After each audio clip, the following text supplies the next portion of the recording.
김진표 전 국회의장이 이것만큼은 회고록에 꼭 남겨야겠다 판단해서 써둔 대목이 있습니다. 바로 이태원 참사와 관련된 윤석열 대통령의 상황 인식인데요. 사실 이것이 우리 사회에 엄청난 파장과 충격을 주고 있습니다. 대통령실은 물론 즉각 왜곡하고 있다라고 반박을 했는데요. 파문은 쉽게 가라앉지 않고 있는 분위기입니다. 당시 김진표 의장으로부터 직접 관련 내용을 듣고 메모해둔 분이 계시지요. 당시에 더불어민주당 원내대표를 맡고 계셨던 분인데요. 박홍근 의원 모시고 당시 상황 좀 더 상세하게 여쭤보도록 하겠습니다. 어서 오십시오, 의원님. 네, 반갑습니다. 예, 제가 사실 원내대표 시절부터 굉장히 연락을 많이 드렸는데 이게 연결이 쉽지가 않더라고요. 너무 바쁘시고. 네, 작년 4월 말 원내대표 임기 마치고 나서 이제 이번 총선까지는 좀 언론 출연을 좀 자제한 편이었습니다. 이제 좀 적극적으로 하시면서 편의점에도 좀 자주 나와 주시기를 악망합니다. 장윤선 우리 기자님하고는 특별한 관계이기 때문에 언제든지 필요하시면 불러주세요. 예, 저요 뭐 언제든지 나와주시면 저는 영광입니다. 제가 보니까 현장 민원실 하고 계시더라고요. 그건 제가 초선 때부터 매월 한 번씩 거의 빠뜨리지 않고 해왔어요. 네. 지금까지 80회 이상 했는데 이제는 좀 더 강도를 높였어요. 그래서 매월 두 번에 걸쳐 4곳 했어요. 그러니까 지역의 거리 4곳 포스트를 정해놓고요. 토요일 날 오후 3시부터 6시까지 중간에 옮겨가면서 이렇게 동네를 여기저기 현장에서 우리 유권자 주민들을 만나보면 확실히 생생한 말씀도 많이 접하게 되고요. 또 그런 자리에서 주민들 말씀을 가감없이 들어봐야 정치가 참 중요하면서도 어려운 일이구나라고 느끼지 않겠어요? 그러니까요. 사실 요새 하도 민생이 심각하기 때문에 국회의원들이 직접 거리에 나가서 현장의 목소리를 듣고 그것을 의정활동에 반영하는 게 굉장히 중요하고 필요한 일이라고 생각합니다. 그러니까 현장 민원실뿐만 아니라 국회의원들이 하는 이 민원이라고 하는 게 제가 딱 늘 얘기하는 게 있거든요. 첫 번째, 공감적으로 경청해라. 국회의원을 만나러 오는 분들은요, 쉬운 민원 가지고 오지 않습니다. 여기저기 본인이 알아보다가 안 되니까 가지고 오는 민원이거든요. 따라서 일단은 그분이 그만큼 절박해서 오기 때문에 그분 입장에서 충분히 들어라. 두 번째, 그분한테 할 수 있는 약속을 구체적으로 해라. 그래서 뭐 허황되게 내가 해결해 볼게요. 이렇게 해서는 안 되는 거고요. 내가 언제까지 어디에 누구를 통해서 어떻게 알아보고 알려드릴게요. 구체적으로 이야기를 해야 됩니다. 그리고 나서 세 번째는 중간에 피드백해라. 약속한 대로 내가 그걸 알아보고 있는지를 시구위원이나 보좌진 통해서 얘기해 주면요. 그러면 마음의 50%는 설령 결과적으로 해결되지 않더라도 많이 공감해 주십니다. 그렇군요. 사실 저도 과거에 보면 이미 대법에서 확정 판결 났는데 그래도 해결이 안 된 분들이 막 이만큼 서류 싸가지고 기자들 찾아오시거든요. 너무 억울하다고. 그래서 그런 경우들 많는데 국회의원들에게도 아마 그런 분들이 찾아가시는 분들이 많지 않을까. 어떤 사연인지 들어주기만 해도 그것으로 큰 어떤 때는 위안이 되고 위로가 되니까요. 참 좋은 활동 하신다라는 말씀을 좀 드리면서 현안으로 바로 들어가도록 하겠습니다. 2022년이에요. 윤석열 대통령이 취임하고 한 7개월 정도 지난 때였죠. 2022년 12월 5일 국가조찬기도회가 열린 날이었고 이날 김진표 의장이 대통령하고 독대를 하고 나서 당시 이제 대표였던 의원님한테 직접 만나자고 해서 이 얘기를 해주신 건가요? 어떤 맥락이었는지 좀 상세하게 설명을 좀 부탁드릴게요. 제가 경력이 뭐 아주 좋은 편은 아니더라도 중요한 사안에 대해서는 메모를 기본적으로 해놓습니다. 특히 국회의장과 대통령의 면담 내용은 국회 원내 일당의 원내대표로서 향후 국회 운영에서 매우 중요한 정보이고 그렇기 때문에 저로서는 거기에 대해서는 다시 한번 확인하기 위해서라도 이렇게 기록을 했거든요. 그건 그 전 8월 19일에 윤석열 대통령이 용산 대통령 집무실에 국회의장단을 처음으로 불러서 만찬을 갔는데 그때도 제가 그 다음날 아침에 국회의장께서 전화를 주셨길래 이 태블릿 PC를 펴놓고 제가 30분 정도 통화를 하면서 그걸 네. 메모를 했습니다. 그래서 그때 분위기가 어땠는지, 시간이 걸렸는지, 예. 그다음에 주로 나눈 이야기가 무엇이었는지, 네네. 특히 대통령하고 둘이 한쪽 편으로 가서 따로 나눈 이야기는 무엇인지 이런 예, 것까지 제가 다 예. 메모를 해놓은 기록이 있거든요. 이처럼 그런 내용을 제가 제대로 정확히 파악하고 있어야 여당을 상대할 때도 제가 실수를 덜하는 것이고, 그렇죠. 그리고 또 국회 다수당으로서 어떤 기조를 만드는 데 있어서도 매우 중요한 문제이지 않겠어요? 네. 이날 어떤 그 당시 시점이었냐면요, 이렇습니다. 네. 정기국회가 이제 막바지예요. 12월 9일이. 예. 예산안 처리와 관련해서 마지막 쟁점이 많았습니다. 예. 그런데 여기에 더 큰 쟁점이 뭐였냐. 이태원 참사와 관련된 주무부처 책임자로서 이상민 행정안전부 장관에 대한 사퇴 요구가 컸습니다. 맞습니다. 국민 70% 이상 요구를 했거든요. 맞아요. 예. 그래서 저희가 어떤 식으로 이 사람에 대해서는 책임을 묻겠다라고 이제 벼르고 있었던 것인데 예. 국회의장이 그때 저에게 우선 본인이 스스로 사퇴하는 게 가장 좋다. 첫 번째. 예. 예. 그게 안 됐을 때 민주당이 당시에 탄핵 소추로 바로 갈 거냐, 아니면 해임 건의를 한 다음에 탄핵 소추로 갈 거냐, 맞습니다. 이걸 검토하고 있었는데 예. 자연사퇴하지 않을 경우에 해임 건의를 하고 그리고 나서 탄핵 소추로 가야 오히려 국민적 명분이 있지 않냐라고 이제 저를 계속 설득해 오셨거든요. 네, 의장님께서. 예, 그래서 저는 탄핵 소추건 해임 건의건 간에 본인이 사퇴를 하면 당연히 그걸 할 수 없기 때문에 저희로서 검토할 수 있는 부분인데 예. 문제는 본인이 사퇴하지 않지 않냐라고 말씀드렸고, 그랬더니 김진표 당시 의장께서 백반으로 노력을 좀 하셨어요. 스스로. 그래서 예. 본인이 12월 5일 예. 대통령이 참석하는 국가초상기도회가 강남의 모 호텔에서 있으니 예. 그때 자료를 준비해 가겠다라고 저한테 미리 그 자료도 보여줬습니다. 그게 이제 한국경제 위기 대응에 관한 예. 재원이라고 해서 그 예. 자료를 참모들과 준비를 해가신 거예요. 예. 그래서 그걸 명분 삼아서 대통령께 면담을 독도로 요청하고 그러면서 그 자리에서 이상민 장관의 잦은 사퇴를 예. 설득해 보겠다라고 하고 가신 거예요. 따라서 당연히 저로서는 작정을 하고 가신 거네요. 예. 왜냐하면 그게 안 되면 제가 무조건 저는 해임 건의건 탄핵 소추건 바로 가겠다라고 하겠다. 계속 의장님을 압박했으니까. 예, 예. 그래서 의장께서 아침 7시 조창기도회 행사를 쭉 마치고 7시 15분경부터 네. 대통령과 별도로 만나서 예. 30분에서 35분 가량 예. 두 분이 대화를 나눈 겁니다. 그래서 준비한 자료에 대한 설명도 하면서 네. 이상민 장관 사퇴를 어떤 논리로 설득을 했냐. 예. 국민 다수가 이렇게 지금 사퇴를 요구하고 있다. 예. 그리고 예산안 처리 등을 위해서라도 사퇴를 시켜야 되지 않겠냐. 예. 세월호 때의 사례가 있다. 예. 이주영 해수부 전 장관이 그때 사의를 표명하고 나서 바로 사퇴 처리가 되지 않았다. 네. 수습을 다 했다. 그렇죠. 그리고 나중에 수습한 것에 대한 진정성을 인정받아가지고 오히려. 이분이 오히려 나중에 국회 부의장도 하지 않았냐라고 얘기를 하면서 예. 이상민 행정안전부 장관이 사의를 표명하는 것에 대해서 대통령이 동의한다는 것만 확인해 주면 예. 그러면 본인이 이상민 장관, 왜냐하면 제가 그때 당시에 국회의장이 이상민 장관을 잘 아는 분이 누구다라고 법조계 인맥까지 좀 알고 계셨어요. 그래서 설득을 해보겠다고 그랬거든요. 예. 그리고 이상민 장관을 따로 만난 걸로 저는 알고 있습니다. 그 김진표 그 의장이. 즈음에. 예. 그래서 대통령께서도 장관이 스스로 사의 표명하는 것에 대해서 동의를 해주면 그러면 그렇게 좀 정리를 해보려고 했던 거예요. 네. 그런데 그 두 분의 대화 말미에 이상민 장관의 사태에 대해서 약간 뜸을 들이더니 네. 좀 더 생각해 보겠다. 예. 이후에 상의 드리겠다라고 예. 얘기를 했다는 거예요. 예. 그래서 그 대화를 마치고 독대를 마치고 이제 국회로 오셔서 예. 저에게 연락을 주신 거죠. 그래서 저는 당시에 이 문제가 초미의 관심 아닙니까? 그렇죠. 그래서 전국을 결정하는 어떤 그 문제이기 때문에 당연히 의장의 그 말씀을 제가 다 메모를 했고 네. 그리고 실제 하루 이틀 사이에 자진 사퇴하는지를 정말 유의 깊게 예. 지켜봤어요. 예. 그런데 결국은 사퇴를 안 했죠. 그렇습니다. 그러니까 뭐 좀 더 상의해 보겠다라고 말씀을 했지만은 결국은 대통령의 입장은 바뀌지 않은 거죠. 네. 그래서 12월 5일이 그날이었고 12월 7일이 민주당이 의원총회를 가져요.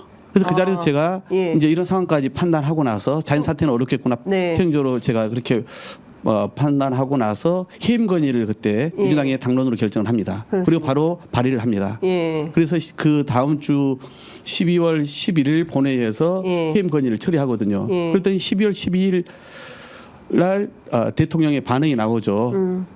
어떤 수사 후에 네. 책임은 판단해야 한다. 예. 이 얘기를 했는데 그 이야기가 예. 김진표 의장과 만났을 때 나온 얘기하고 맥락이 같아요. 그래서 제가 그 이번에 예. 사실 김진표 의장이 회고록을 작성하면서 이걸 무슨 책장 살려고 그런 얘기를 했겠습니까? 그런 생각 아무도 본인의 의장 임기 중간에 정말 중요한 이 전국을 결정할 사안들이 많았는데 그 중에 하나가 이거였거든요. 네. 또 둘이 또 대통령을 만나는 몇 번의 경우가 있었을 텐데 그 중에 그런 문제로 이제 본인이 나눴던 이야기를 되게 정리해서 썼더라고요. 네, 정제된 표현. 저한테 전달해 준 그리고 제 메모장에 남겨진 것과 비교해 보면 예. 아마 있는 그대로 적나라하게 쓰면은 훨씬 더 예. 파장이 크니 정말 이제는 국가 원로로 계신 입장에서 네. 정말 대통령이 진짜 말 그대로 왜곡된 또는 편협된 그런 그 유튜버의 주장을 일반적으로 경도돼서는 안 된다. 그런데 네. 그날 막상 이상민 장관 사퇴하라고 설득해 보니까 대통령이 이게 범죄 가능성에 대해서 의구심을 갖고 있었다는 거 아니겠습니까? 네. 그러면서 그런 여러 가지 예. 정황 이야기를 했겠죠. 그러니까 의장 입장에서는 깜짝 놀랐죠. 그 이후에 네. 저한테 분명 말씀을 드렸습니다. 정말 큰일이라고. 당연히 지금은 물러나면서 해고록에 당시 그때 당시 본인이 받은 그 걱정과 충격에 대해서 정제해서 대통령이 정말 상식적으로 객관적인 정보에 입각해서 국정을 운영해 달라고 하는 고언을 담은 거잖아요. 네. 그러면 대통령이 정말 여기에서 고맙게 오히려 생각을 해야지. 예. 왜곡이다, 예. 개탄스럽다 이렇게 얘기를 하더라고요. 예. 그래서 제가 알잖아요. 그동안은 두 분이 나눈 얘기 때문에 제가 먼저 얘기를 할 수가 없잖아요. 네, 그렇죠. 국가 서열 1위, 2위라고 하는 분들이 나눈 이야기를 제가 전해드렸는데 그걸 네. 제가 먼저 얘기를 해서는 안 되는 거 아닙니까? 그런데 의장께서 정말 정제해서 표현을 했는데 여기에서 애곡이다, 개탄스럽다라고 대통령실이 오히려 반박을 하길래 공격을 하길래 이건 아니다 싶어가지고 제가 밤에 제 태블릿 PC를 켜고 당시에 제가 그 두 분이 나눴던 이야기를 들은 메모장을 꺼내서 네. 글을 쓰게 된 겁니다. 그렇군요. 이게 전반적인 내용을 들어보니까 당시에 긴박하게 국회가 돌아가던 상황에서 어쨌든 이 정말 끔찍한 참사 아니었습니까? 이 세월호 참사 이후에 가장 큰 끔찍한 참사라고 볼 수 있는데 무려 159명이나 되는 대한민국 국민이 길거리 가다가 도로 한복판에서 그런 참사를 당한 겁니다. 그러면 누군가는 책임을 지고 물러나야 된다. 아니 윤석열 정부는 아무도 책임 안 지냐 이런 비판 여론이 높았고 말씀하신 대로 그게 이제 70%가 넘는 여론이 이상민 장관 사퇴해야 된다는 여론이었는데 끝끝내 이제 그 말을 안 듣고 외면한 거 아니겠습니까? 이제 그 정세가 어떤 건지 다 이제 얘기가 되는데 저희가 조금 나눠서 하나하나 여쭤보도록 하겠습니다. 일단 원희룡 장관이 무슨 얘기를 했냐면 김진표 의원은 정치적 인간적인 패륜을 저지르고 있다. 사실관계가 왜 중요하냐? 사실관계를 왜 따지냐? 이제 이런 주장을 합니다. 그러니까 중요한 건 김진표 의장의 회고록에 대해서 왜곡이면 어느 대목이 어떻게 잘못되었다라는 사실관계를 고쳐주면 되는데 그건 없어요. 그 사실관계가 왜곡되었다라는 내용은 전혀 밝히지 않고 그 이후에 대통령이 어떤 일을 얼마나 적극적으로 이 사건을 처리했는가만 대통령실은 강조하고 있습니다. 그러면서 왜곡이라고 하는데 원희룡 장관은 패륜이다 이런 비판을 합니다. 원희룡 장관이 당대표 되고 싶어가지고 안달이 난 모양입니다. 예. 오히려 국가 원로 정치 선배에 대해서 그렇게 막말 내뱉는 것이야말로 패륜입니다. 이번에 김진표 의장의 회고록이 공개되면서 대통령실에서 아까 말씀드린 것처럼 애곡이다 하면서 개탄스럽다 표현을 했는데 네. 무엇이 애곡인지를 얘기하지 않지 않습니까? 예. 처음에 김진표 의장 측에서도 사족을 달지 않겠다는 이야기를 했습니다. 네. 그리고 나서 이게 더 논란이 커지니까 그 이후에 이제 유감을 표명했죠. 네. 이게 마치 언론에서는 한 발 물러섰다 이렇게 표현을 쓰더라고요. 네. 그리고 국민의힘의 당대표로 나온 사람들부터 시작해가지고 자기 지지자들의 마음을 얻으려고 예. 인 사람들은 마치 민주당이 아니면 말고식으로 던져놓고 빠져나간다 예. 이렇게 표현을 쓰잖아요. 예. 기가 찼습니다. 우선 사실관계에 있어서 뭐가 왜곡됐는지를 본인들은 이야기를 못합니다. 더구나 제 메모장을 제가 의장께 들은 그대로 메모해서 사실은 더 상세히 기록을 못하고 저도 마찬가지로 그중에 아마 압축적으로 중요한 부분만 제가 예. 메모를 하지 않았겠어요. 예. 뭐 가령 당시에 각시탈을 쓴 네. 뭐 또는 뭐 오일을 뿌린 예. 뭐 민주노총 그 소속원 예. 뭐 또는 뭐 그 집회에 민주노총 집회 그 정권 퇴진 집회를 마치고 일거에 일부가. 몰리면서 문제가 발생한 이런 이야기를 그 유튜버들이 서슴없이 했잖아요. 그렇죠. 그런 것을 보고 대통령이 분명 경도되어 있었을 겁니다. 네. 그리고 그런 것이 물론 지금도 유지되고 있는지는 몰라요. 예. 아마 이제 그때 시점에 이미 알지 않습니까? 특별수사본부가 구성돼 가지고 11월 달에 네. 결국은 그게 다 무혐의로 맞습니다. 예, 결정이 됐어요. 네. 그러면 국가기관을 통솔하는 대통령이 국가기관을 믿지 않고 여전히 12월 5일에 국회의장을 만난 데 불구하고 그런 우구성, 그런 의심 때문에 장관을 사퇴시키지 못하겠다. 괜히 사퇴시켰다가 그런 좌파의 주장에 말렸다라고 나중에 평가받으면 어떡하냐. 이런 네. 걱정을 했다는 거 아닙니까? 그러니까요. 기가 찰 일이잖아요. 예. 그러면 정말 용산만 바라보지 마시고 예. 나라와 국민을 생각한다면 대통령이 그렇게 가장 정확하고 종합적이고 객관적인 정보를 취해서 네. 국정을 그렇게 공정하게 운영해야 될 대통령이 그런 유튜브의 일각의 주장에 경도되어 있었다면 그건 문제네요. 이걸 먼저 지적해야죠. 오히려 그 안에 일부 국민의힘 그 정치인들 중에 그렇게 얘기한 분 있지 않습니까? 그분들이 바로 정신이 제대로 드는 사람들이죠. 지금은 아마 표에 눈이 멀어서 앞뒤를 재지 않은 모양인데 네. 그렇게 해서는 안 됩니다.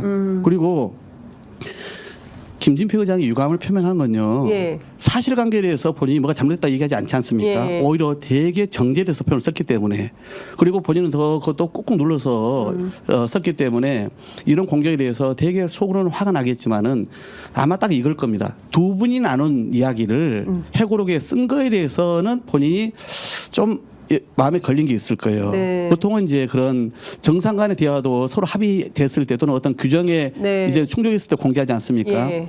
그런데 얼마나 걱정됐으면 이걸 이번 해고록에 실었겠어요. 그러니까요. 말씀처럼 159명의 국민들이 죽었는데 그래서 누군가가 책임져야 되는데 세월호와는 달리 완전 아무도 책임지지 않고 나몰라라 하고 있는 그 상황에서 네. 정말 정치의 선배이자 입법부의 수장으로서 만나가지고 자진 사퇴시키시라고 이렇게 설득하러 갔더니 네. 괜히 자진 사퇴시켰다가 이게 범죄면 어떡합니까? 예. 라고 하는 우려를 또는 의구심을 갖고 있는 것을 접했을 때 얼마나 본인이 충격을 받았겠어요. 그러니까요. 그래서 그 부분을 꾹꾹 누르고 있다가 이번 해고록에 예. 대통령이 정말 나라를 잘 이끌어 주시라. 그러려면 이런 식으로 정보나 보고에 네. 의존해서는 안 된다는 그런 고언을 하신 건데 네. 여기에서 충원으로 받아들여야지 자기 표 좀 더 얻겠다고 이렇게 정치 국가 원로를 그렇게 매도했어야 되겠습니까? 네. 하여간 그 원희룡 장관의 이런 주장에 대해서는 도무지 납득할 수가 없다. 이런 말씀을 좀 주신 걸로 이해하도록 하겠습니다. 오늘 아침 공개된 그 김진표 의장 한국일보 인터뷰가 있습니다. 한국일보 기자하고 인터뷰를 했는데 바로 그 점을 정확하게 지적을 또 하고 계십니다. 대통령이 유튜브에서 극단적 팬덤들끼리 주고받는 내용으로 판단을 하는 것 같다. 이런 표현이 있거든요. 그러니까 무슨 얘기냐면 그때도 혹여 지금이라도 어떤 극단적 주장을 하고 있는 유튜브를 듣고 거기에 판단해서 국정을 운영한다고 한다면 이건 정말 바로잡아야겠다라는 어떤 충정에서 회고록에 이 내용을 담은 거 아닌가라는 생각을 좀 하고 있는데요.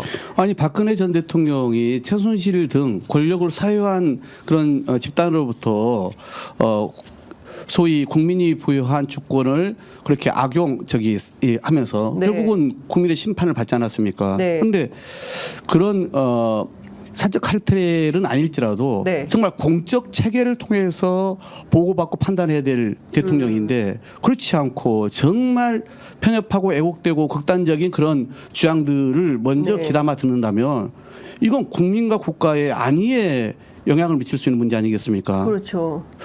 국회의장에서 당연히 그 걱정을 하신 건데 네. 그러면 정말 내가 그냥 그동안 이 국정을 운영하면서도 또 그런 주장도 뭐 일각이 좀 들려는 것이 한때 있었습니다. 네. 지금 그렇지 않습니다. 이렇게 오히려 얘기하면 얘기를 되죠. 하면 되는 거지. 근데 의장 만나가지고 그런 얘기를 버젓이 다 언급을 해놓고 나서 의장이 그 이야기를 다 까지는 않고 일부만 정제해서 얘기를 했으면은 그런 걱정을 또 이번에 표현을 하셨구나 이렇게 받아들여야죠. 네.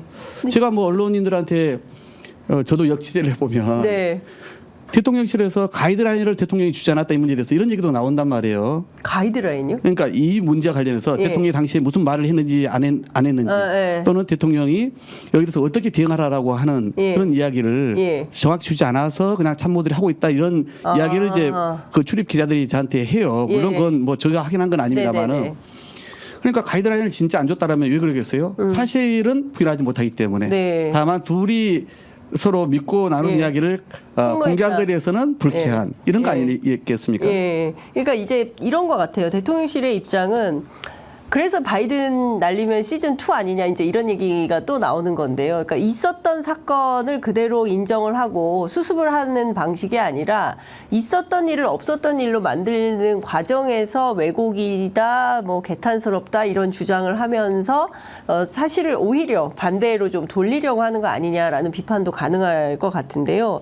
아니 그건 진짜 윤석열 대통령을 모시는 참모들이나 국민의힘의 아주 전형적인 특기 같아요. 특기다. 대통령이 말 사고 쳐놓고, 예. 그리고 나면 그 밑에서 그냥 뭔가 예. 그 메시지에 대해서 마사지하고 그러면서 뭔가 방향을 다른 데로 돌리고 예. 안으로 전전긍긍하고 이런 게 지금 한두 번입니까? 그러니까요. 예. 그러니까 지금 말씀하신 대로 윤석열 정권이 들어서고 나서 지난 2년 동안 쭉 복귀를 해보면 그런 일들이 너무 많아서 이번에도 또 그렇게 비슷하게 하려고 하는 거 아닌가라는 생각이 좀 들고 오늘 김진표 의장이 이런 얘기 하셨습니다. 그 이제 한국일보 인터뷰에서 나온 건데요. 대부분 국민들은 신문이나 방송 등 주요 매체들이 균형 있게 보도한 걸 듣고 판단을 하는데 극소수 0.001% 사람들이 주고받는 것에 영향을 받아서 올바른 판단을 못한다면 이건 잘못이다. 이런 지적을 합니다. 그러니까 무슨 얘기냐면 아마도 최근까지 김진표 의장께서 활동을 하셨기 때문에 적어도 이번 지난 21대 국회가 마무리될 때까지는 윤석열 대통령을 아마 수시로 접촉을 하셨을 텐데 최근까지도 이렇다는 거 아닐까요? 뭐 혹시 원내대표 하시는 과정에서 김진표 의장으로부터 딱 이 사건뿐만 아니라 다양한 경로로 이런 취지의 말씀이 좀 있으셨습니까? 그러니까 제가 이제 의장님으로부터 그 대통령의 그런 이 왜곡되고 편협한 이 정보의 취득이 그런 네. 치우친 극우화된 어떤 유튜버 채널 이 부분은 이제 이때 당시에 제가 들은 것 같고요. 네. 의장으로부터 더 뭐 이제 거기에 대해서 다른 사안과 관련해서 뭐 제가 들은 것은 따로 있지는 않습니다. 작년에 제가 또 4월달에 물러났기 때문에요. 네네. 그런데 저는 원내대표다 보니까 정부 관계자나 특히 여당 인사들을 많이 접하지 않습니까? 네. 근데 뭐 누구라고 밝힐 수는 없습니다만은 제가 하여튼 네. 대통령께서 유튜브 청취를 많이 한다 이런 이야기를 저는 들은 바는 분명히 있습니다. 유튜브 청취를 많이 한다. 네. 분명히 그 얘기를 들으셨다는 네. 거죠. 그것 때문에 걱정이다 이런 얘기를 했다는 건가요? 그러니까 이 사건 말고 의장은 또 다른 사안에서도 뭘 더 확인했는지는 제가 그 이후에는 예. 의장과 임기를 같이 안 했기 때문에 모르겠습니다만은 아마 의장은 이때 받은 그 충격으로 네. 그 표현을 쓰시지 않았을까 싶어요. 예. 그러니까 그때는 진짜 사실은 대통령의 이 공적인 사과뿐만 아니라 총리의 사퇴, 내각의 총 개편까지도 해야 될 상황이었거든요. 그런데 그건 누구도 책임지지 않았잖아요. 예. 행정안전부 장관은 무조건 책임지고 물러나야 됐던 일이거든요. 그런데 본인이 법적 책임을 강조하면서 그러면서 이게 뭔가 이게 수사를 통해서 규명되어야 그 이후에 정치도적 책임도 지지 않겠냐 네. 이런 논리를 폈단 말이에요. 그러니까 이 사람은 전형적으로 검사 출신이어가지고 그런지 계속 법 이렇게 강조를 하고 있잖아요. 네. 그런데 그전 그러면 정부는 이제 수사가 되고 있는데 사의 표명을 했고 총리가 사퇴했겠습니까? 그전 정부들은 다 바보였습니까? 큰 국가적 재난이나 사건이 있으면 다 정치 도적 책임을 먼저 지고 법적 책임은 나중에 수사를 통해서 졌던 거거든요. 그걸 본인만 부정하는 거예요. 우리 김진표 의장은 아마 이번에 그 말씀을 한 것은 진짜 국가의 그 불행한 사태가 있을 때 이것을 여전히 법을 따지면서 그 사실관계를 따지면서 대통령의 그 태도가 문제였던 것과 함께 대통령의 그런 인식에 영향을 미친 것은 바로 그런 음모설에 입각한 그런 소수의 정제되지 않은 그런 주양들의 귀 기울인 경도되어 있는 대통령의 그 인식, 이거 정말 이건 나라 운영에 큰 걱정이다. 그 말씀을 하고 계신 거죠, 계속 반복적으로. 그러니까요. 말씀 주신 대로 그 의원님께서도 직접 당시에 여당이나 정부 관계자들을 만났을 때 대통령이 유튜브 청취할 수 있다고 생각합니다. 저희도 유튜브고 예, 유튜브 청취는 할 수 있지만 국정 운영을 하는 데 있어서 어떤 판단을 함에 있어서 유튜브에서 막 그 확인되지 않은 주장, 그리고 사실관계를 따져봤을 때 사실이 아닌 것으로 드러난 주장, 거기에 기인하거나 판단해서 국정 운영을 하고 있다면 이것은 문제라고 볼 수밖에 없는 그렇죠. 것이죠. 실제 인사 고용도 보면 그렇습니다. 통일부 장관, 맞습니다. 인재개발원장, 그리고 또 아주 극우적인 그 2명의 행정관을 직접 대통령실로 채용한 것. 채용하고. 그런 걸 보면요, 이분은 이미 그런 극우 유튜브에 아주 친숙해져 있는 거 아니냐는 의심을 가질 수 있죠. 이게 보통 심각한 문제가 아닌데요. 조금 더 사건 속으로 좀 들어가 보겠습니다. 일단 그 의원님께서 이제 페이스북에 올리신 내용인데요. 그 이태원을 규정하는 데 있어서 동남아 식당 조금 있고 술집도 별로 없고 뭐 볼거리도 많지 않은데 거기에 그렇게 많은 인파가 모였다는 것을 이해가 안 간다라고 얘기를 한 거잖아요. 그런데 이태원을 한 번이라도 가본 사람이라면, 아니 그리고 대한민국에 살고 있는 사람이라면 이태원이라는 지역적 인식이 이게 맞을까요? 그러니까 아마 이번 이 그 대통령의 언급 내용을 제가 기록으로 이제 공개하면서 아마 누구보다도 이태원의 그 상인들 입장에서는 너무나 억울하고 화가 났을 것 같아요. 기가 막힐 것 같습니다. 예.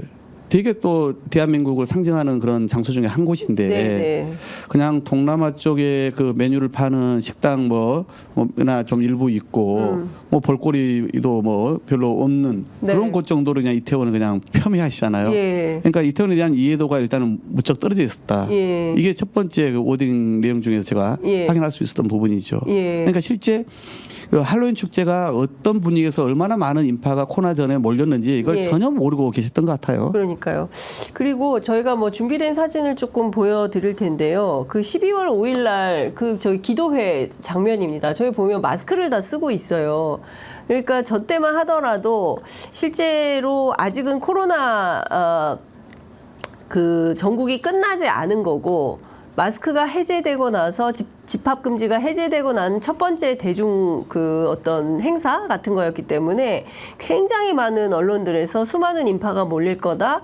그래서 사실상 그 대비가 좀 필요하다. 위험에 대한 대비가 필요하다. 이런 거를 방송을 했는데 KBS, MBC, JTBC만 좌파 언론이라고 딱 하고 이 세 언론이 2, 3일 전부터 집중적으로 그곳에 사람들이 몰리도록 유도한 방송을 내보냈다. 그것도 이렇게 판단하기 어려운 이유 중에 하나다, 의혹이다, 이런 말씀을 하신단 말이죠. 근데 YTN을 비롯해서 전 언론이 굉장히 많이 보도를 굉장히 주목받던 행사였습니다. 그러니까 여러 언론이 보도를 했는데 그 보도의 내용을 보면은 많이 몰릴 거다.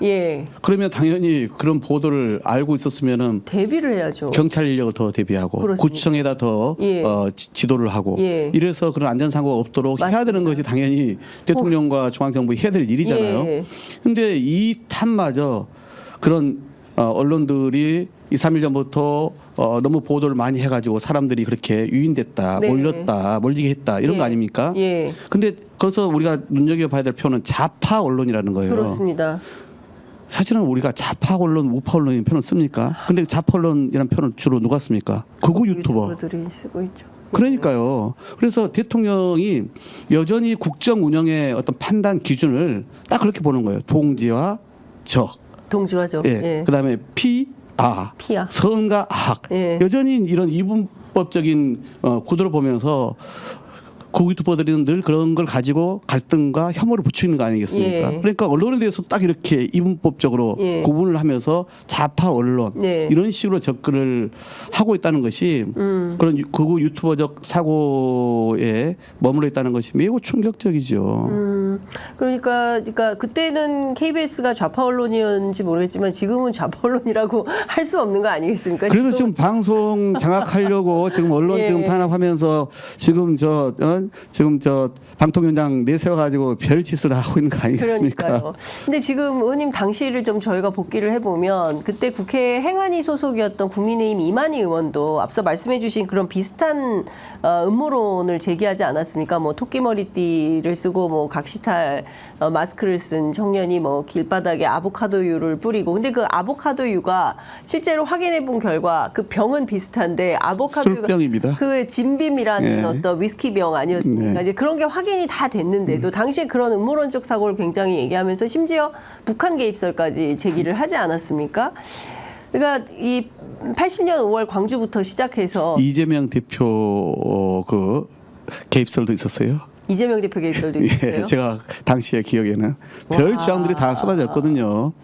예, 그러니까 뭔가 전국을 바꾸기 위해서 이재명 대표가 자기 어려운 점을 타개하기 위한 뭐 네. 이런 이야기부터 별 얘기도 다 있지 않았습니까? 예. 그러니까 말 그대로 그냥 흑색 그냥 그 상상에서도 나오기 힘들 정도의 흑색 그런 선전. 선전들인데 예. 그런 걸 대통령이 귀담아 듣고 있었던 것만으로도 물론 저는 이렇게 생각합니다. 지금도 예. 대통령이 그렇게 생각하고 있는데 그렇지는 않을 겁니다. 이제는 다 드러났기 때문에. 네네. 근데 당시에 대통령이 현장 가서 네. 이 좁은 공간에서 이렇게 많이 사람들을 죽을 수 있냐? 그렇죠. 그러면서 제일 처음에 뭐 앞사러 가니까 내진탕이겠죠. 이렇게 얘기한 맞아요. 장면이 있잖아요. 예, 예. 그러니까 본인은 뭔가 그 전에 이런 유튜버에서의 그런 이 잘못된 그런 주장들을 예. 들은 바가 있기 때문에 그런 반응이 나오지 않았을까라고 지금은 우리가 추측할 수 있지 그런 것 않습니까? 같아요. 그렇네요. 진짜 뇌진탕이네요. 이런 말을 하는 것이 실제로 그런 방송을 보고 그럼 신문이나 방송, 그러니까 정규 방송이나 신문을 안 본다는 얘기가 되는 걸까요? 그것도 보시기 하겠죠. 보더라도 무시한다고 생각해야 될까요? 과거에 그게 국회 방송을 봤는지 다른 언론을 봤는지 몰라도 예를 들어서 저희가 국회 운영위원회를 하다 보면은 네. 갑자기 대통령실에서 연락도 오고 그랬어요. 네? 뭐라고요? 아니 뭐 제대로 여당이 대응을 못한다고 생각을 하고 예. 그거 관련해 가지고 여당 쪽의 대표 측에다가 예. 뭐 연락도 오고 그랬죠. 그런 걸 보면 뭔가 TV를 보고는 계시겠죠.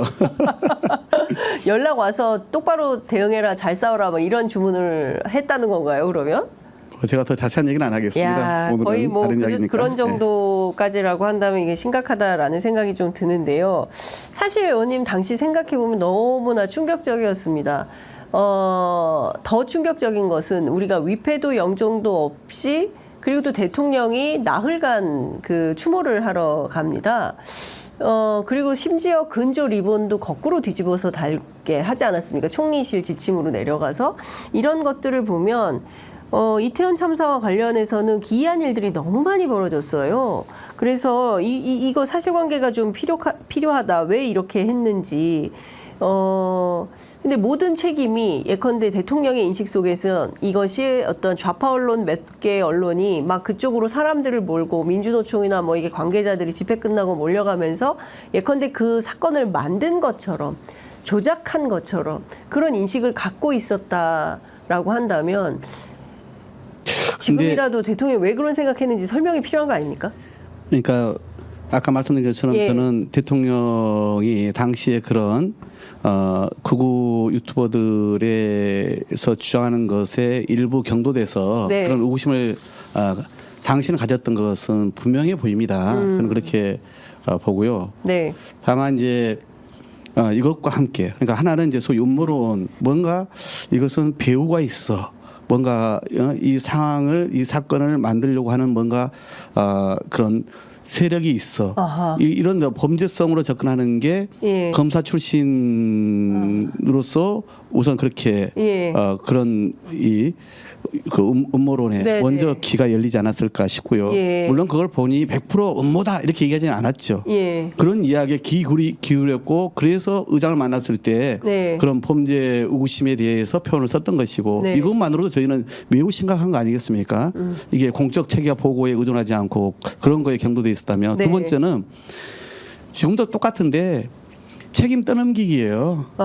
당시에. 그러니까 결국은 자기들은 최선을 다했는데 결국은 언론들이 많이 오게끔 유도를 했고 또 용산 경찰서장은 어디 가는지 뭐 기본적인 일도 안 하고 뭐 이런 거 아닙니까? 네네. 그러니까 이런 책임을 최소화시키고 떠넘겨서 자기들은 피해갈 구멍을 찾는 네. 게 확인됐던 것이죠. 그러니까요. 그리고 또 하나 좀 여쭤보고 싶은 게 있는데요. 그러니까 누군가 어떤 배우가 있어서 이 사건을 만들려고 했었다라는 의심, 뭐 검사로서 그런 의심을 가질 수는 있지만 사실관계를 다 따져보고 그때 12월 5일이면 이게 그 경찰의 특수본이 수사가 거의 마무리되고 그 이듬해 1월 13일 날 수사 결과를 발표하기 때문에 사실상 수사가 거의 마무리되는 국면이라고 봐야 되는데 그때도 이런 인식을 갖고 있었다는 게 저는 좀 개인적으로 충격적이고요. 그리고 또 하나 용산 경찰서장에 대한 인식도 짚어주셨어요. 지방에서 일하던 사람이 어떻게 용산서장으로 파격적으로 전보가 되냐. 누군가 뒤에서 도와주는 뒷배. 배후와 뒷배 이런 인식이 좀 있으신 것 같아요. 뒷배가 있지 않느냐 이런 의혹을 제기를 했다는 건데요. 그러니까 이분이 전남 한평 출신이고 그리고 문재인 정부 임기 말에 이제 용산경찰서장에 임명이 된 분인데 이것도 그러니까요. 너무 이상하지 예. 않습니까? 제가 최근 페이스북에 이분의 그 친형인지 동생인지 네. 하는 분이 올린 글을 제가 얼핏 봤어요. 예. 비로소 왜 동생이 그렇게 소위 이 현 그 정부로부터 네. 이렇게 책임을 떠넘기고 대우를 받았는지 좀 이해가 한다는 식으로. 그러니까 제가 사실은 페이스북에 그 내용은 쓰지 않았고 원래 예. 그런데 인터뷰 과정에서 예, 예. 그게 잠깐 이제 제 페이스북에 윗단에 있는 부분인 제 그 예. 노트북에 태블릿에 윗단에 있는 부분인데 그걸 이제 보고 나서 물어와서 제가 이제 그걸 네네네. 이제 구두로 이제 메모된 내용을 공개하면서 이제 확인이 된 거거든요. 네. 그러니까 용산서장이 경찰 안에 대표적으로 무능한 사람인데 어떻게 구례 경찰서장을 하다가 용산 경찰서장으로 올 수가 있었냐? 예. 거기는 뭔가 이 사람을 챙겨준 사람이 있지 않겠냐? 예. 그러면서 이제 뭐 문재인 정부나 또 민주당 쪽에 대한 의구심을 갖고 있었다는 것이고 네. 거기에다가 당일 네. 차선 하나라도 이걸 좀 저 보행로로 했으면 그렇지 않았을 텐데 네. 도대체 뭘 하고 있었는지 이렇게 이제 되물어보는 게 있었다는 거예요. 네. 그런데 알다시피 그날 집회가 있어가지고 자기 지키려고 그러니까요. 용산 대통령 시키려고 거기에 늦게까지 있었다는 거 아닙니까? 예. 그렇죠. 예, 그러니까 그리고 무조건 이것을 그렇게 쓰는 표현도 있어요. 대통령의 어떤 그런 동선, 네. 이나 동정을 민주당 쪽 인사에게 전달한 정황도 국민의힘이 갖고 있는 것 같더라. 이런 메모가 제작이 돼 있더라고요. 그러니까 민주당 쪽 인사에게 전달한 정황? 예. 그걸 이제 국민의힘 쪽이 갖고 있다 이런 건데. 예. 그러니까 용산 서장에 대해서 예. 사건 직후부터 약간 이 사람을 타켓으로 이 사람이 결국은 뭔가 제대로 안 해서 의심을 이 참사가 벌어졌다라고 몰아가려고 하는 그런 정황들이 있지 않았을까. 그러니까 그 페이스북에 그 형인가 동생이라는 분도 예. 과연 누구의 보고에 의존해서 대통령이 예. 그런 인식이 있었는지 참으로 궁금하다. 예. 뭔가 밑에서 누군가가 대통령한테 그런 잘못된 보고를 하면서 그 이임재 전 서장에 대한 그런 무능론, 음모론 뭐 이런 것들이 이제 발생하지 않았을까라고 쓴 글이었던 것 같아요. 예. 야, 그러니까 인사에 대해서도 사건에 대해서도 상황을 판단하는 것에 있어서도 이게 공적인 라인을 통해서 보고받고 올라오는, 물론 이제 일부가 그런 것도 있었겠지만 큰 틀에서 인식은 어떤 전 정권과 민주당과 혹은 또 자신에게 반대가 되는 정적에 해당하는 그런 무리들에 대해서 모조리 이게 척결되어 어떤 대상으로 생각하지 않는 한 이런 판단을 한다는 것도 좀 쉽진 않아 보인다라는 생각이 좀 듭니다. 그러니까 서로 능력이란 평가는 다를 수 있다 생각합니다만은 네. 그분은 그래도 경찰 안에서 되게 이 대통령 대표적으로 무능한 사람이다 그런 거고 가족분은 그렇지 않다고 얘기하는 네. 것이고 예. 그런데 아무런 근거도 객관적인 지표도 없이 예. 출신 지역만으로 의심하고 예. 그러면서 이 음모론에 경도되는 것은 대통령의 책무를 져버린 거 아니겠습니까? 국민통합에도 반하는 저 인식인데요. 대구나 경북에서 올라왔으면 괜찮았을까요? 국민통합 입장에서 제가 다른 말씀 안 드리겠습니다.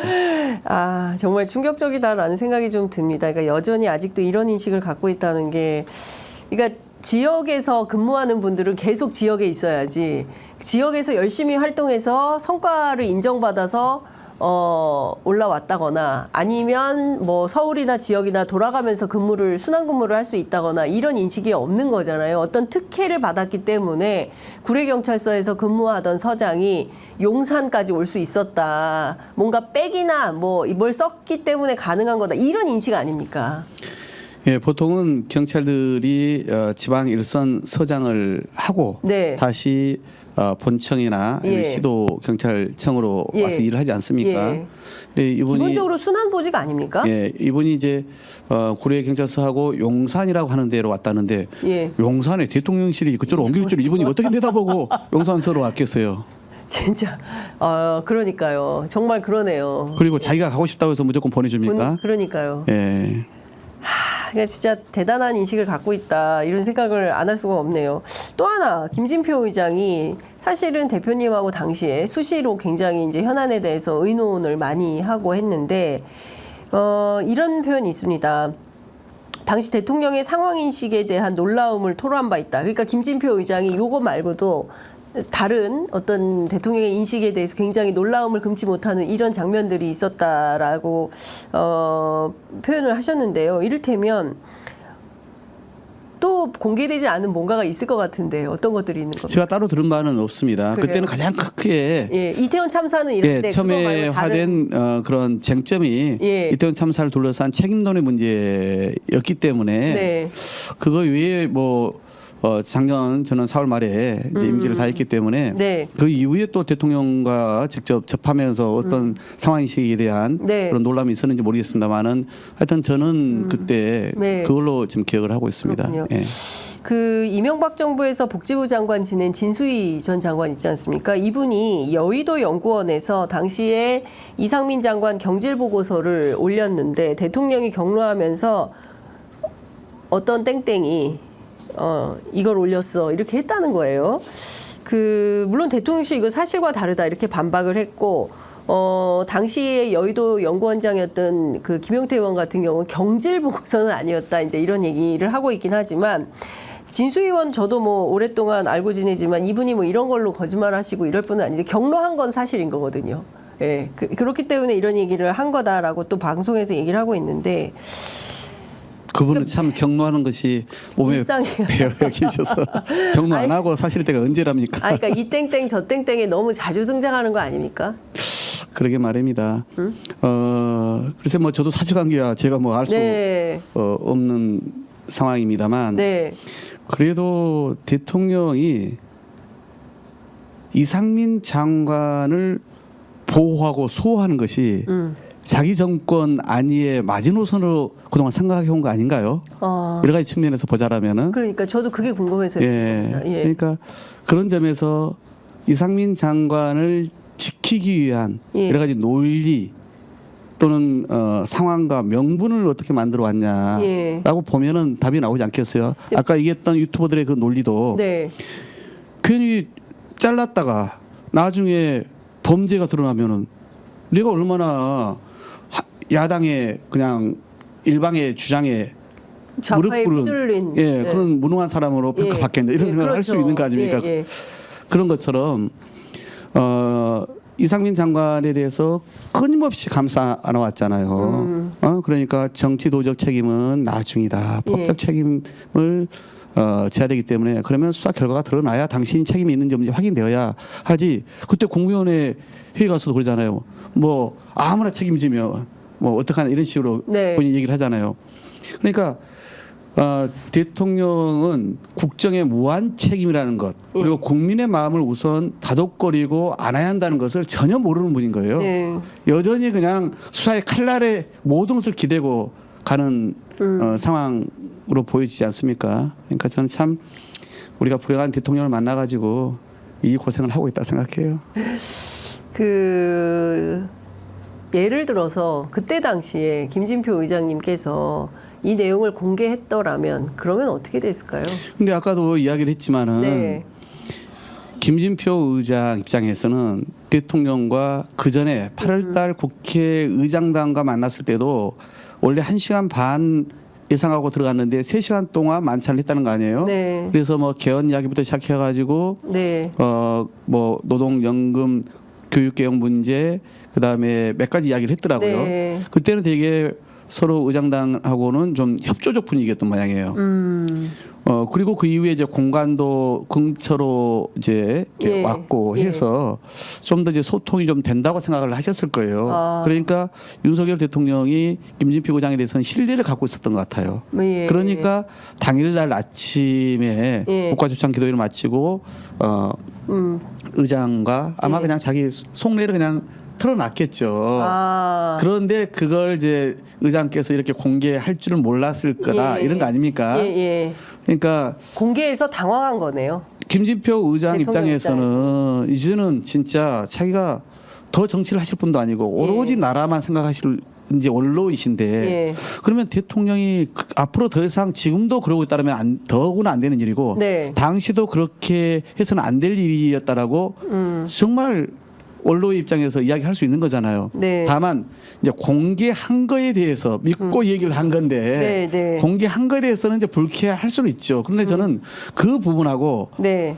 김진표 의장이 나라와 대통령을 걱정해서 하는 진정성, 그다음에 우리 국민들의 알 권리하고 비교를 해봤을 때 어떤 게 더 중요하겠습니까? 당연히 후자죠. 그렇습니다. 예, 대통령과 나를 걱정하는 그 마음, 그다음에 국민에게 알 권리를 충족시키는 예. 그 공익적인 의도가 훨씬 중요하다고 봅니다.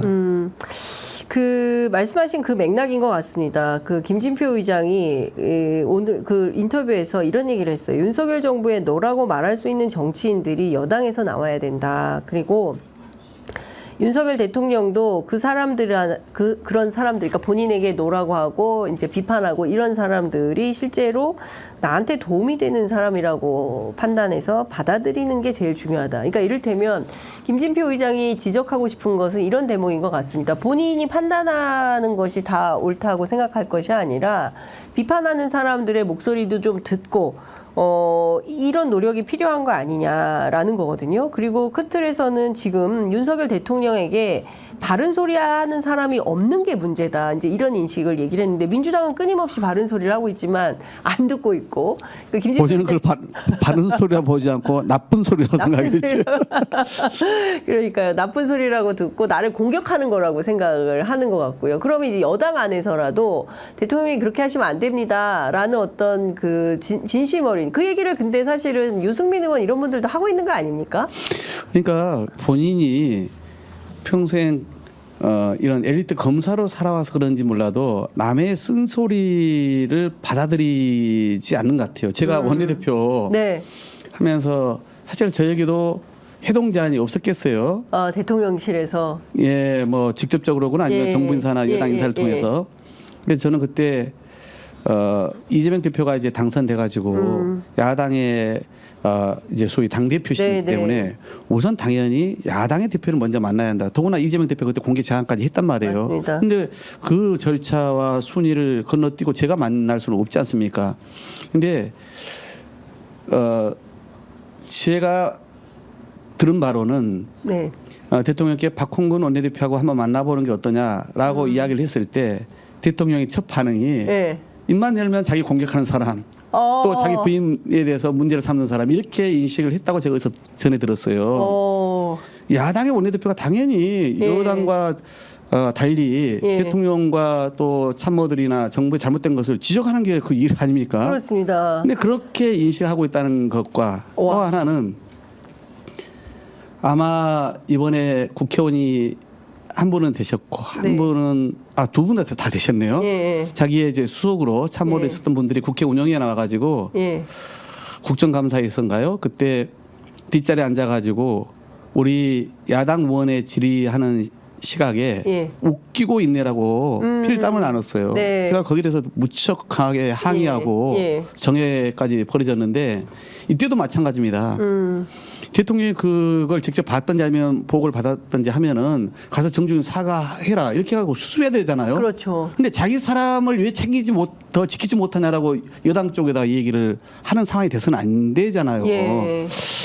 그러니까 뭔가 여당 안에서 잘못된 것은 잘못했다라고 제대로 얘기할 수 있는 분위기가 만들어져야 되는데 그냥 경로하고 호통치니까 누가 얘기를 하겠습니까? 그냥 다들 그냥 슬슬 눈치만 보면서 예. 어떻게 잘 보일 거냐 머리 좋아하려는 풍토가 일상화된 거 아니겠어요? 그런 문화를 조직적으로 만든 거 아니냐라는 말씀을 해주셨는데요. 오늘 방금 이제 속보가 하나 나왔는데요. 대통령실에서 정무장관직을 신설하겠다. 왜 그러냐? 국회 그리고 정부 실효적, 실질적으로 소통을 강화하기 위해서 정무장관을 신설하겠다고 합니다. 되겠습니까? 정무장관이 아니라 예. 정말 100개의 예. 그런 무슨 뭐 특임 장관이건 뭐 무슨 저 국회 담당 장관이건 만들어 보십시오. 아무 소용 없습니다. 아니 지금 이제 국회 부의장까지 했던 분을 비서실장으로 세웠고 네. 또 국회 다선 의원 한 사람을 정무수석까지 지금 세우지 않았습니까? 그렇습니다. 뭐가 달라졌습니까? 정무장관이 없어가지고 이렇게 여야 소통과 협치가 안 되는 겁니까? 문제는 윤석열 대통령 자신입니다. 네. 본인이 국민 통합하겠다, 본인이 야당하고 소통하겠다, 네. 라고 나서지 않으면서 어떤 뭐 무슨 중간에 사람을 부린다고 해서 이게 해결될 이야기입니까? 저는 대통령의 국회에 대한 입법부에 대한 인식이 달라지지 않으면, 그다음에 이재명 대표에 대한 또 우리 민주당에 대한 그 입장이 달라지지 않으면 안 되는 일이에요. 이건 근본적으로 바뀌지 않을 겁니다. 그러니까 지금 국민들 지금 탄핵 관련된 청원들 숫자도 보면 우리가 뭐 깜짝 놀라고 있지 않습니까? 80만이 넘었습니다. 그러니까 결국은 뭐 이게 20일까지 기간이기 예. 때문에 당연히 100만 넘어설 거예요. 예. 사실은 이미 우리 국민의 그 분위기 네. 중도층 다수도 이 대통령 진짜 계속 하기 어려운 거 아니냐라고 하는 우려가 높아져 있잖아요. 네. 법적으로 뭐 탄핵하기가 어려운 것이지 사실은 심정적으로 탄핵된 거나 다른 바 없는 거 아니겠습니까? 저는 그렇게 봅니다. 이 네. 국민이 지금 30%도 되지 않는 국정 지지율을 계속 지금 보여주고 있고 예. 지난 총선 때 국민들이 그래서 매선 해체를 드는데 달라지지 않고 네. 이렇게 정무장관 같은 거나 만들어 가지고 뭔가 이것을 꼼수로 풀어보려고 하고 예. 있고 이러니 예. 더 이상 달라지지 않겠구나. 문제는 당신이야 이렇게 국민들은 이야기를 하고 있는데 여전히 해법을 다른 데서 네. 찾고 있는 이 대통령에 대해서 국민들은 도저히 진짜 눈 뜨고 볼 수가 없겠다. 저는 그래서 이미 심정적 탄핵 상황이다. 이렇게 저는 오히려 예. 봅니다. 예. 물론 저는 개인적으로 제가 이 문제에 대해서는 따로 이제 주장하는 바가 있는데 우리 네. 지자들 안에서도 입장 차이가 있지만 제가 일찌감치 글을 써놓은 게 하나 있었어요. 네. 사실 대통령이 명백한 이 헌법상도 법률상의 그런 그 중대한 잘못을 저질렀을 때 우리가 탄핵을 할 수 있는 거 아니겠습니까? 네. 또 200석의 확고한 지지가 있어야 되는 네. 것이고 국민도 압도적으로 거기에 대해서 동의를 해주셔야 되고 이런데 그런 이제 조건을 갖춰 가기가 사실은 이제 쉽지만은 않습니다. 근데 저는 그래서 정말 이건 그냥 제가 원내대표를 하고 여당과 접촉을 많이 해왔던 사람으로서 총심에서 드리는 고언인데요. 아마 김진표 의장도 그런 마음으로 그 해고를 썼을 텐데 지금은 본인에게도 남은 유일한 명예로운 길, 국민에게도 그나마 유안이 되고 본인이 역사에 기할 수 있는 일은 임기를 단축하고 물러나는 겁니다. 그래서 개헌을 해야 돼요. 4년 중임제 개헌을 하고 네. 그래서 지왕제 대통령제의 폐단도 막으면서 그래서 또 입법부의 유상도 제대로 예. 키워주면서 본인이 스스로 견하거나 물러나겠다 해서 다음번 지방선거 때 네. 대통령 선거랑 지방선거를 동시에 치르고 네. 내년에 견하는 것이 저는 예. 그나마 본인의 명예를 지킬 수 있는 마지막 유일한 길이다라고 저는 평소에 얘기를 하고 다니거든요. 그러니까 지금 이태원 참사의 문제부터 시작해가지고 최근 최상병 특검의 문제에 이르기까지 본인의 잘못된 삐뚤어진 국정 인식이 이렇게 계속 국민을 더 힘들게 불행하게 만들고 있지 않습니까? 책임져야 되는 거 아닌가요? 그러니까요. 이렇게 장관 자리 하나 만든다고 해서 될 일이었으면은 100개라도 더 만드십시오. 그러니까 100개라도 만들어라 이런 말씀 주셨습니다.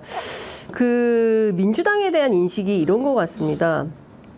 최상병 특검 이 문제로 정부를 탄핵을 해가지고 쓰러뜨리는 게 목표다. 이런 인식. 그러니까 어떤 협치나 협력하는 어떤 동반자적 관계가 아니라 나를 죽이려고 하는 어떤 그 적의 개념으로 민주당을 계속 상정을 하는 것 같거든요. 그거 제가 일찌감치 원내대표 때부터 들어온 이야기들입니다. 네. 대통령이 예. 민주당에서 어떻게 인식을 하냐면 예. 대선에 대해서 불복하고 그래서 자신을 대통령으로 인정하지 않으면서 예. 자기를 끌어내리려고 하는 그래서 탄핵 집회에도 참가하는 의원이 있는 그런 정당 이렇게 민주당을 보고 있기 때문에 소위 야당과의 소통이 안 되는 거예요. 예. 이재명 대표에 대해서도 마찬가지로 그렇게 인식을 하고 있는 겁니다. 범죄자. 네.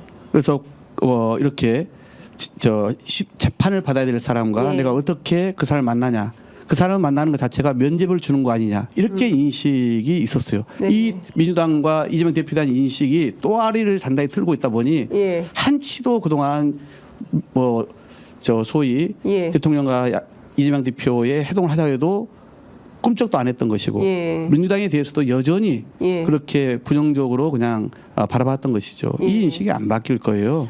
그러면 이게 큰일인데요. 그러니까 말씀하신 대로 뭐 정무장관을 100개 만든들 이게 상황 인식이 변화되지 않는데 정치의 내용이 바뀔 수 있겠습니까? 그럼 사실 더 기대할 거는 없다 이런 생각이 좀 드는데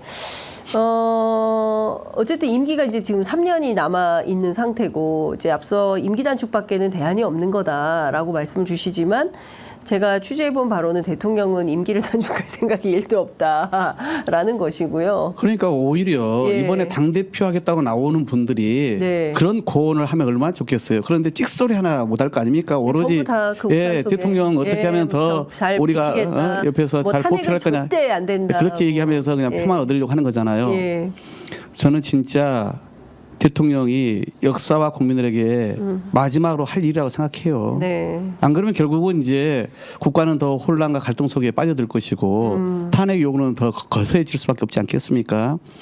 그러기 전에 본인이 결단하면 가장 좋고 아니면 국민의힘과 또는 국민의힘 쪽에 있는 보수 언론들이 진짜 대통령께 고언하고 그렇게 제언해서 그런 결단하도록 설득하는 것이 길이다 보죠. 그러니까 임기 단축 개헌을 제안하고 설득해라. 이게 일정 정도 지금은 보수 정치와 그리고 대한민국을 살리는 길이다. 이제 이렇게 보시는 거죠. 과거도 아니죠. 최근에 이 소위 보수 언론의 사설이나 칼럼에서도 맞습니다. 예, 최병 특검 문제 전후로 해가지고 또 지난번 총선 결과 놓고 그런 얘기들이 나오지 않았습니까? 많이 나왔습니다. 네. 예. 저는 이미 중도의 다수가 대통령과 이 국정에 대해서는 마음이 떠나 있다 생각합니다. 이러다가는 진짜 대한민국이 거덜나겠다라는 걱정만 지금 차 있는 상태 아니겠어요? 그렇군요. 그 해법, 그 키는 유일하게 본인이 갖고 있는 겁니다.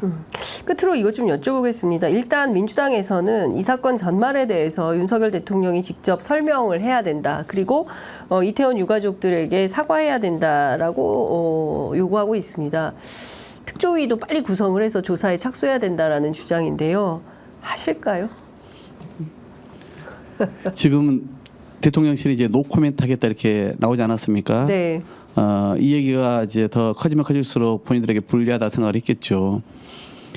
물론 저는 대통령이 그 이후에는 이 음모론이 아닌 수사 결과에 따라서 이렇게 뭐 판단할 수는 있다 생각합니다. 그런데 국가적으로 그런 불행한 사태가 생겼을 때 그런 경도된 주장에 기울이고 그걸 가지고 의구심을 가지면서 장관의 사퇴를 바로 결정하지 못했다라면 이건 정말 대단하게 심각한 문제거든요. 근데 그걸 심각한 줄 모르고 있는 게 더 큰 문제인 거예요.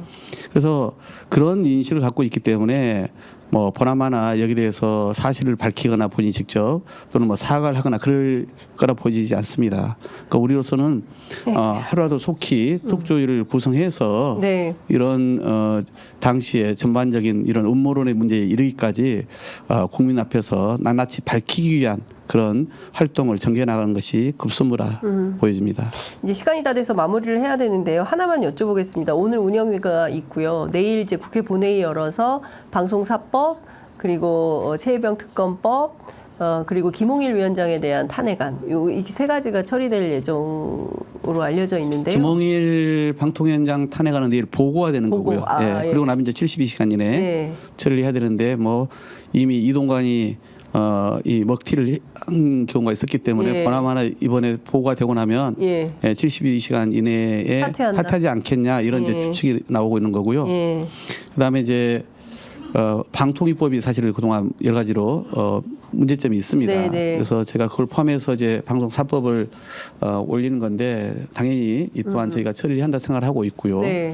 그리고 이제 무엇보다 국민의 가장 큰 관심은 우리 최혜병 특검법입니다. 그렇습니다. 그래서 이번에 반드시 저희가 처리를 해서 대통령이 또 제2 요구 거부권을 행사하면 더 전면적으로 싸울 수밖에 없습니다. 이건 진짜 대통령이 직접 관여했다라고 볼 수밖에 없는 정황이 곳곳에서 나왔기 때문에 이건 물러설 수가 없는 거예요.